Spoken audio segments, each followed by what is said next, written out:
নির্বাচন নিয়ে আন্তর্জাতিক মহলে এখন আর কোনো প্রশ্ন নেই, সংবাদ সম্মেলনে প্রধানমন্ত্রী। এই সরকার বৈধ নয় বলেই স্বীকৃতি আদায়ে বিদেশিদের দ্বারে দ্বারে ঘুরছে নীলফামারীর জনসভায় খালেদা জিয়া। নাটোরে মর্মান্তিক সড়ক দুর্ঘটনার জন্য কেয়া, অথৈ ও হানিফ পরিবহনকে দায়ী করেছে তদন্ত কমিটি। মানবতা বিরোধী অপরাধের দায়ে 90 বছরের দণ্ডপ্রাপ্ত জামায়াতের সাবেক আমির গোলাম আজম লাইফ সাপোর্টে।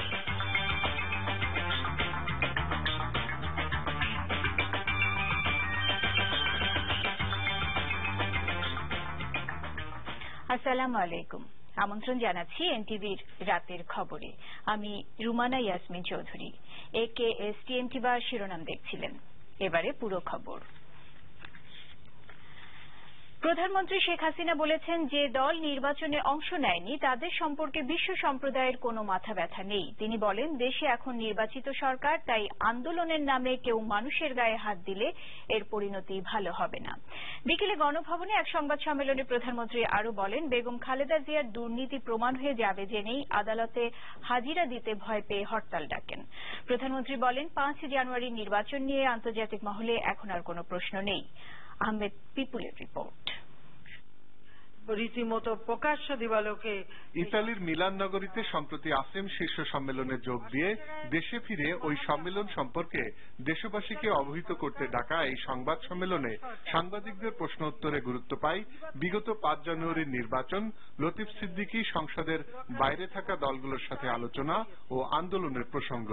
দুর্নীতি মামলা থেকে বাঁচার জন্য হরতাল ডেকে ডেকে যাতে কোর্টে না যেতে হয়, হাজিরা দিতেই ভয় পায়। সেজন্য বললাম যে সোয়েমন পুলিশ আমাদের বিরুদ্ধে মামলা হচ্ছে, আমরা তো কোর্টে যেতে ভয় পাইনি। ওনার এত ভয় কিসের জন্য?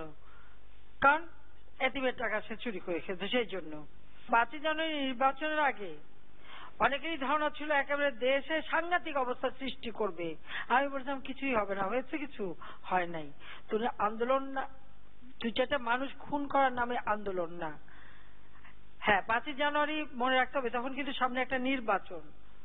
তখন যে কাজটা করতে পেরেছে, এখন কিন্তু আমরা নির্বাচিত সরকার ক্ষমতায় আছি, তখন একটা ট্রানজিট পিরিয়ডে আমরা ছিলাম, একটা ইন্টারিম গভর্নমেন্ট হিসেবে আমরা কাজ করছিলাম। তখন যেটা করতে তারা পেরেছিল, এখন তা পারবে না, এইটুকু দেশবাসীকে আমি আশ্বস্ত করতে পারি। এবার আমার দেশের মানুষের গায়ে হাত দিয়ে দেখুক, আমার একটা দেশের মানুষের ক্ষতি করলে তার পরিণতি কি হবে সেটাও তারা দেখবে। জিয়াউর রহমান, বেগম খালেদা জিয়া ও তারেক রহমানের মদদে বিভিন্ন সময়ে আওয়ামী লীগ নেতাকর্মীদের হত্যা করা হয়েছে এমন অভিযোগ তুলে ধরে প্রধানমন্ত্রী বলেন, খুনিদের সাথে কিসের আলোচনা?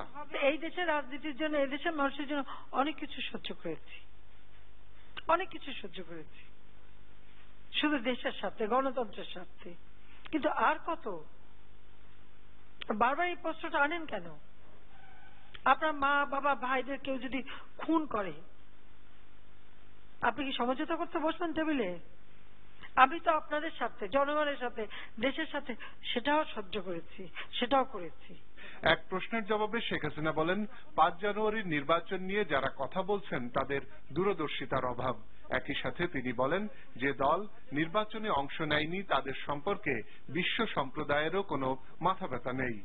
বিভিন্ন রাষ্ট্রের প্রতিনিধিরা তাদের মধ্যে কেউ কেউ কথা বলছে, এটা ঠিক, কিন্তু সেই সব রাষ্ট্রেরই রাষ্ট্রপ্রধান, সরকার প্রধান বা চ্যান্সেলর, তাদের সঙ্গে যখন আমার কথা হয়েছে, কেউ কিন্তু এই 5 জানুয়ারি নির্বাচনে একটা প্রশ্ন তোলেনি, বরং আমাকে সবাই অভিনন্দন জানিয়েছে। পৃথিবীতে আজ পর্যন্ত কোন দেশ 2টা প্রতিষ্ঠানে IPU এবং CPF জিতে আসা, এটা নির্বাচন নিয়ে যে কোনো আন্তর্জাতিক পর্যায়ে কোনো প্রশ্ন নাই, সেটাই প্রমাণিত হয়েছে। সাবেক মন্ত্রী লতিফ সিদ্দিকীর বিরুদ্ধে সরকার কোনো আইনি ব্যবস্থা নেয়নি, ইসলামিক দলগুলোর এমন অভিযোগ ভিত্তিহীন বলে উল্লেখ করেন প্রধানমন্ত্রী। জানান, ইতোমধ্যে তিনি মন্ত্রিসভা ও আওয়ামী লীগের প্রেসিডিয়াম থেকে বহিষ্কার হয়েছেন। যারা বলছেন গ্রেপ্তার করা, তাদেরকে বলবো আপনারা ধরিয়ে দিন বা জানিয়ে দিন কোথায় আমাদের, যদি হাতের মুঠোয় থাকে আমরা নিশ্চয়ই গ্রেপ্তার করব। কিন্তু যিনি দেশেই নাই, তো তাকে আমরা সেখানে গ্রেপ্তারটা করবো কোত্থেকে? তাদের দাবির আগেই পদক্ষেপ যখন আমরা নিয়েছি, অন্যান্য আর কিছু না পেয়ে এখন নতুন নতুন ইস্যু বাড়ালে সেটা তো হবে না। আমরা একটা সরকারে আছে, আমাদের একটা দায়িত্বশীল ভূমিকা পালন করতে হয়, সেইভাবেই কিন্তু পদক্ষেপ নিচ্ছি এবং নেব। এর জন্য ওনাদের হরতাল ডাকার তো প্রয়োজন নাই। সংবাদ সম্মেলনে আওয়ামী লীগের বিভিন্ন স্তরের নেতারা উপস্থিত ছিলেন। Ahmed people, NTV news, Dhaka. বর্তমান সরকারকে কোনো দেশ স্বীকৃতি দেয়নি উল্লেখ করে বিএনপি চেয়ারপারসন বেগম খালেদা জিয়া বলেছেন, অবৈধ সরকার বলেই নিজেদের স্বীকৃতি আদায়ের জন্য তারা বিদেশিদের দ্বারে দ্বারে ঘুরছে। নীলফামারী হাই স্কুল মাঠে 20 দলীয় জোট আয়োজিত জনসভায় খালেদা জিয়া এসব কথা বলেন। সময় মতো সরকার পতনের আন্দোলনের ডাক দেওয়া হবে উল্লেখ করে বেগম জিয়া বলেন, এই সরকারকে বিদায় করেই ঘরে ফিরবেন তারা। নীলফামারী প্রতিনিধি মোস্তফা আবিদকে সাথে নিয়ে রিপোর্ট করছেন মাকসুদুল হাসান। বেগম জিয়াকে নীলফামারীতে স্বাগত জানাতে রাস্তায় রাস্তায় যেমন ছিল হাজারো তরুণ, ছিল জনসভার ময়দানে নেতাকর্মী আর সমর্থকদের ঢল। জনসভার সে ময়দানে বেলা 3:30টায় পৌঁছান বিএনপি চেয়ারপারসন। 2013 সালের আন্দোলনে নীলফামারীতে নিহত 8 নেতাকর্মীর প্রতি শ্রদ্ধা জানিয়ে বক্তব্য শুরু করেন 20 দলীয় জোট নেতা। বলেন, জনগণ বর্জন করায় এখন বিদেশিদের স্বীকৃতি অর্জনে ব্যস্ত সরকার। এই সরকারকে পৃথিবীর কোন দেশ স্বীকৃতি দেয় নাই। আজ এই দাঁড়ে দাঁড়ে ঘুরে স্বীকৃতির জন্য খালি ফটো সেশন, ছবি উঠালেই খালি মনে করেন না স্বীকৃতি পাওয়া যাবে। গণতন্ত্র না থাকলে কোনদিনও কেউ কাউকে তাদের স্বীকৃতি দেবে না। বিদেশিরা দেখেছে এই সরকার জনগণের ভোটে নির্বাচিত নয়, কাজেই এদেরকে স্বীকৃতি দেওয়া যায় না, সেই জন্যই দেয় নাই। বর্তমান সংসদের সমালোচনা করে বিএনপি চেয়ারপারসন বলেন, কোনো আইন পাশ করার অধিকার নেই ভোটারবিহীন নির্বাচনের মাধ্যমে গঠিত এ সংসদের। এই যে পার্লামেন্ট একটা সংসদ, এই সংগুলা সব বসে আছে, এরা জনগণের ভোটে নয়। আর বলে আগে উন্নয়ন, তারপরে গণতন্ত্র। উন্নয়ন মানে কি? উন্নয়ন তো তারা করে না। আগে তারা বলতে পারে আগে কমিশন, তারপরে গণতন্ত্র, আগে উন্নয়ন নাই। আর্থিক খাতের হাজার হাজার কোটি টাকার দুর্নীতির খতিয়ান তুলে ধরে বেগম জিয়া বলেন, দুর্নীতি দমনের পরিবর্তে দুর্নীতিতে জড়িয়ে পড়েছে দুর্নীতি দমন কমিশন। দুদক আজকে সত্যিকারের দুর্নীতি দমন করছে না। সরকারের নির্দেশ আদেশে যা কিছু সেটাই তারা করছে। তাদের কি ছিল, আর এক একজন খেয়ে দিয়ে কিরকম মোটা কাজা হয়েছে। এখন শর্ট করে সেই জন্য মন্ত্রীরা আবার দিয়া সাদিও করা শুরু করে দিয়েছে। হাজার হাজার কোটি টাকা লুট করেছে। শুধু লুট করে ক্ষান্ত হয়নি, সেই টাকা বোধহয় দেশেও নেই। এই সুইস ব্যাংকের টাকা কাদের টাকা এবং এই টাকার হিসাব জনগণ জানতে চায়। শান্তিপূর্ণ আন্দোলনে বাধা না দেওয়ার জন্য প্রশাসনের প্রতিও আহ্বান জানান বেগম জিয়া। নির্দলীয় নিরপেক্ষ সরকারের মধ্যে ভোট দেয়। আপনারা যদি মনে করেন অনেক ভালো কাজ করেছেন, আপনারা জনগণের কাছে জনপ্রিয়, তাহলে ভোটে প্রমাণ হয়ে যায়। সোজা আঙ্গুলে যদি ঘি না ওঠে, আঙ্গুল বাঁকা করতে হয়। সময় মতো ইনশাল্লাহ আন্দোলনের ডাক দেব, তখন আপনারা আবার জেগে উঠবেন এবং এইবার আওয়ামীকে বিদায় করে তারপরে ইনশাল্লাহ আমরা ঘরে ফিরব।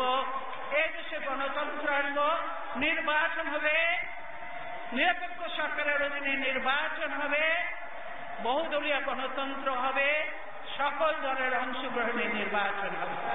নীলফামারী সফরের মধ্য দিয়ে 5 জানুয়ারি নির্বাচনের পর 6টি জেলা সফর করলেন।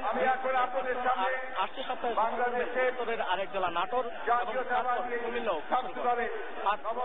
জনসভাপতি পরই কর্মসূচি ঘোষণা করা হবে জানিয়ে নীলফামারী আন্দোলনে ঐক্যবদ্ধভাবে অংশগ্রহণের আহ্বান জানিয়েছে বেগম জিয়া। Maksudul Hasan, NTV news, Nilphamari.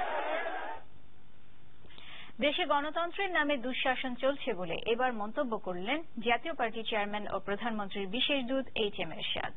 সুশাসনের অভাবে মানুষ শান্তিতে ঘুমাতে পারে না, নিরাপত্তাহীনতায় দিন যাপন করছে বলেও মনে করেন তিনি। গণতন্ত্রের নামে আওয়ামী লীগ ও বিএনপি দুঃশাসন চালায় এমন মন্তব্য করে যে কোনো সময় নির্বাচনের জন্য দলের নেতাকর্মীদের প্রস্তুত থাকার নির্দেশ দেন তিনি। বিকেলে রাজধানীতে জাতীয় পার্টি কেন্দ্রীয় কার্যালয়ের সামনে উপজেলা দিবসের আলোচনায় এরশাদ এসব কথা বলেন। বিএনপিকে উদ্দেশ্য করে তিনি বলেন, উপজেলা পদ্ধতি বাতিল করে দলটি এখন বাতিলের পথে। আমরা গণতন্ত্র প্রতিষ্ঠিত করার সাহায্য করলাম। আমরা সেটি না থাকলে গণতন্ত্র প্রতিষ্ঠিত হতো না, সংসদ থাকতো না, সরকার থাকতো না, সংবিধান থাকতো না। আমরা অবদান রেখেছি। কে পেল দেশবাসী, কে পেল কুশাসন, দুঃশাসন অভাব, সুশাসন অভাব, দুঃশাসন কেন? এই সরকার আমাদের দুঃশাসন, সুশাসন অভাব, দলীয় করো, কেন্দ্র টাকা পাবে, ছাত্রলীগের টাকা পাবে। মৌলিক বিষয়ে সব রাজনৈতিক দল সহ জনগণকে ঐক্যমত্যে পৌঁছানোর আহ্বান জানিয়েছেন গণফোরাম সভাপতি ড. কামাল হোসেন। নিজ বাসভবনে সাংবাদিকদের সাথে মতবিনিময় অনুষ্ঠানে তিনি এই আহ্বান জানিয়েছেন। জাতি বিভক্ত নয় এমন দাবি করে ড. কামাল বলেন, বিভেদের মধ্য দিয়ে খুব কম সংখ্যক লোক রাজনীতিকে কলুষিত করছে। এই অবস্থা থেকে উত্তরণের জন্য সব রাজনৈতিক দল ও সুশীল সমাজকে এগিয়ে আসার আহ্বান জানান তিনি। মতবিনিময়ে বিভিন্ন দলের নেতারা উপস্থিত ছিলেন। আদায় করা হোক, এটা সুস্থ রাজনীতির জন্য আজকে কি প্রয়োজন, যে মৌলিক বিষয়গুলোর উপরে একটা ঐক্যমত যেটা হয়ে আছে, এই ঐক্যমতকে যদি আমরা সুসংগত করতে পারি, আপনাদের মাধ্যমে যদি তুলে ধরতে পারি, কে বললো বাংলাদেশ বিভক্ত, বাংলাদেশের 99% মানুষ এইগুলো চায়। আমার খুব নাইভ একটা চিন্তা আছে যে যখনই ঐক্যমত ওইভাবে আমরা শক্তভাবে তুলে ধরতে পেরেছি, আমাদের লক্ষ্য অর্জন করেছি। নাটোরের বড়াই গ্রামের সড়ক দুর্ঘটনার জন্য কেয়া, অথৈ ও হানিফ পরিবহনের মালিক, চালক ও হেলপারকে দায়ী করেছে এ সংক্রান্ত তদন্ত কমিটি। সচিবালয়ে তদন্ত প্রতিবেদনের তথ্য তুলে ধরে সড়ক পরিবহন ও সেতু মন্ত্রী ওবায়দুল কাদের জানান, দুটি বাসের মুখোমুখি সংঘর্ষের পর রাস্তায় পড়ে থাকা আহত যাত্রীদের চাপা দিয়ে হানিফ পরিবহনের একটি বাস দ্রুত গতিতে চলে যায়। এ কারণে দুর্ঘটনায় হতাহতের সংখ্যা আরও বেড়ে যায়। হানিফ পরিবহনের ওই বাসটি শনাক্ত করার চেষ্টা চলছে বলেও জানান তিনি। তদন্ত প্রতিবেদন বলছে, ঢাকা থেকে রাজশাহীগামী কেয়া পরিবহনের চালক বেপরোয়া গতিতে একটি ট্রাককে ওভারটেক করতে গেলে অথৈ পরিবহনের অতিরিক্ত যাত্রী বোঝাই বাসটির সাথে মুখোমুখি সংঘর্ষ হয়। এই দুর্ঘটনায় এ পর্যন্ত 36 জন নিহত ও 44 জন আহত হয়। কেয়া পরিবহনের বাসটির ফিটনেস সার্টিফিকেট ও রুট পারমিট হালনাগাদ ছিল না এবং অথৈ পরিবহনের বাসটির রেজিস্ট্রেশন নম্বর ভুয়া ছিল বলে প্রতিবেদনে উল্লেখ করা হয়। প্রকৃত দোষী ব্যক্তি অথৈ পরিবহন, কেয়া পরিবহন ও হানিফ পরিবহনের মালিক, চালক ও হেলপার। পুলিশের থেকে মামলা করা হয়েছে। ডিআরটি এর উদ্যোগে দোষীদের বিরুদ্ধে আরেকটি মামলা আজ দায়ের করা হয়েছে। মানবতা বিরোধী অপরাধে দণ্ডিত জামায়াতের সাবেক আমির গোলাম আজমের মৃত্যু নিয়ে পরস্পর বিরোধী খবর এসেছে। গোলাম আজমের ব্যক্তিগত ম্যানেজার তার মৃত্যুর খবর দিলেও হাসপাতাল কর্তৃপক্ষ তা অস্বীকার করেছে। বঙ্গবন্ধু শেখ মুজিব মেডিকেল বিশ্ববিদ্যালয় হাসপাতালের পরিচালক আব্দুল মজিদ ভুইয়া এনটিভিকে জানান, গোলাম আজমকে লাইফ সাপোর্টে রাখা হয়েছে। বুধবার বিকেল থেকে গোলাম আজমের শারীরিক অবস্থার অবনতি হলে কারাগার থেকে তাকে হাসপাতালে স্থানান্তর করা হয়। এদিকে সুপ্রিম কোর্টে দণ্ডাদেশের বিরুদ্ধে করা গোলাম আজমের আপিলের বিষয়ে শুনানি হওয়ার কথা রয়েছে 2 ডিসেম্বরে। 71 মুক্তিযুদ্ধকালে মানবতা বিরোধী অপরাধের দায়ে গত বছরের 15 জুলাই গোলাম আজমকে 90 বছরের কারাদণ্ডাদেশ দেন আন্তর্জাতিক অপরাধ ট্রাইব্যুনাল 1। এই রায়ের বিরুদ্ধে খালাস চেয়ে ওই বছরের 5 আগস্ট আপিল করেন গোলাম আজম, আর সর্বোচ্চ শাস্তি চেয়ে গত বছরের 12 আগস্ট রাষ্ট্রপক্ষ আপিল করে। যেই উদ্দেশ্য নিয়ে বিএনপি গত বছর সহিংসতা চালিয়েছিল, ঠিক একই রকম রাজনৈতিক উদ্দেশ্য নিয়েই বিশ্ব ব্যাংক পদ্মা সেতুর অর্থায়ন বন্ধ করেছিল বলে মন্তব্য করেছেন প্রধানমন্ত্রী শেখ হাসিনা। আজ রাজধানীর রেলপথ ভবনে মন্ত্রণালয় পরিদর্শনে গিয়ে কর্মকর্তাদের সাথে বৈঠকে তিনি এমন মন্তব্য করেন। তিনি বলেন, নিজেদের অর্থেই রেলপথ সহ পদ্মা সেতু নির্মাণ করা হচ্ছে। অর্থনৈতিক কর্মকাণ্ড আরও গতিশীল করতে দক্ষিণবঙ্গের রেলপথকে আরও সম্প্রসারণ করার উপরও গুরুত্ব আরোপ করেন প্রধানমন্ত্রী। একই সাথে সারা দেশে রেলপথ ডুয়েল গেজ করার কথাও বলেন। তিনি। রেল লাইনের পাশে বস্তি থাকার কারণে রেলের গতি কমে আসে এবং দুর্ঘটনাও ঘটে উল্লেখ করে প্রধানমন্ত্রী রেলপথ দখলমুক্ত করার অভিযান অব্যাহত রাখার নির্দেশ দেন। রেলপথের নিরাপত্তার জন্য লাইনের আশেপাশের জনগণকে সম্পৃক্ত করে কমিউনিটি পুলিশিং এর কার্যক্রম জোরদার করতে রেল পুলিশের প্রতি আহ্বান জানান প্রধানমন্ত্রী। বিষয়টা ছিল একটা রাজনৈতিক উদ্দেশ্য নিয়ে, ঠিক যে উদ্দেশ্য নিয়ে বিএনপি গাড়ি পোড়ালো আর রেল পোড়ালো, ঠিক সেরকমই একটা উদ্দেশ্য কোনো মহল থেকে বা কোনো বড় বড় দেশের থেকে ছিল বলেই এই ধরনের একটা অভিযোগ আনা হয়েছিল। কিন্তু আমরা সেটা চ্যালেঞ্জ দিয়েছি এবং আমরা নিজের অর্থে পদ্মা সেতু নির্মাণ করব ঘোষণা দিয়েছি। আল্লাহর রহমতে নিজেদের অর্থেই কিন্তু পদ্মা সেতু নির্মাণ শুরু হয়েছে এবং রেল লাইনও শুরু হয়েছে। তাতে দক্ষিণ অঞ্চলে কিন্তু রেল যাচ্ছে। আপনারা দেখছেন এনটিভির রাতের খবর। এবার পূর্বাঞ্চল রিজন টাউন বিরতি, ফিরে এসে থাকছে।